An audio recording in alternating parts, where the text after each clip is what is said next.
Okay, so obviously this isn't the best news. Flyers forward Nicolas Aube-Kubel was claimed off waivers by the Colorado Avalanche, and that was reported by Frank Saravalli. And there were a handful of teams that were poking around Aube-Kubel over the last 24 hours. So yeah, look, Aube-Kubel was obviously a more frustrating guy in the last two seasons. The 2019-20 Aube-Kubel, he had a really good season. He had 36 games played with the Flyers, 7 goals, 8 assists, 15 points. He was really good on the third and fourth line. He ended up seeing power play time at one point because that's how good he was playing. He showed off his shot a handful of times. He was more physical than what he's listed at. He's listed at 5'11".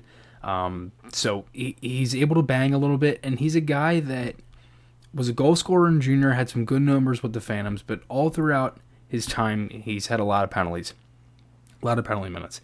This is going back just from junior. I'm just going to read through the years from 2013-14 up to 2020-21 with the Flyers. So 13-14 to 15-16, he was with Valdor in the QMJHL. He had 61 penalty minutes, 81-71.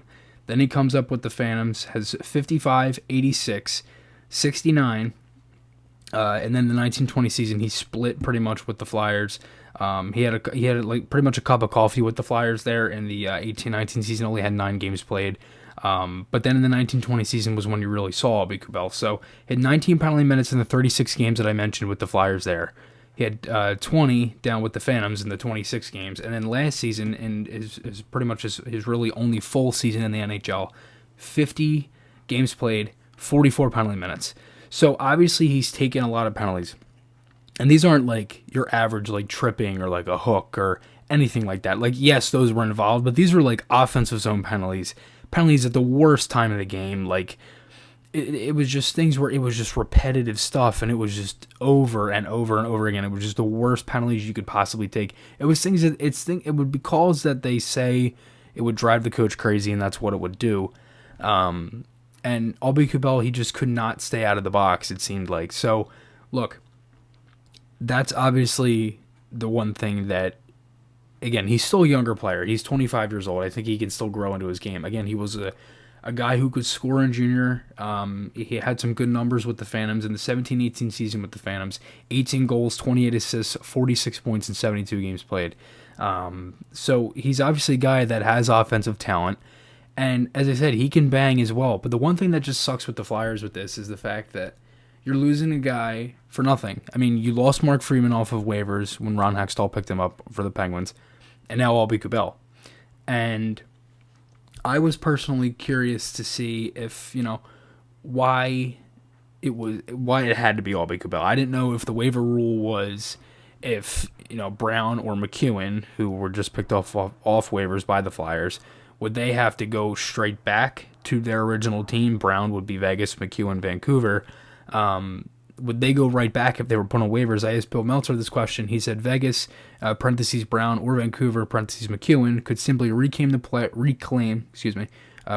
player if they wanted to and send them directly to their AHL affiliate, which they would because that was the reason in the first place that the players were waived. He said, but no, their rights wouldn't automatically revert to their former club. They'd have to be reclaimed, or another team could also put in a claim if they wanted.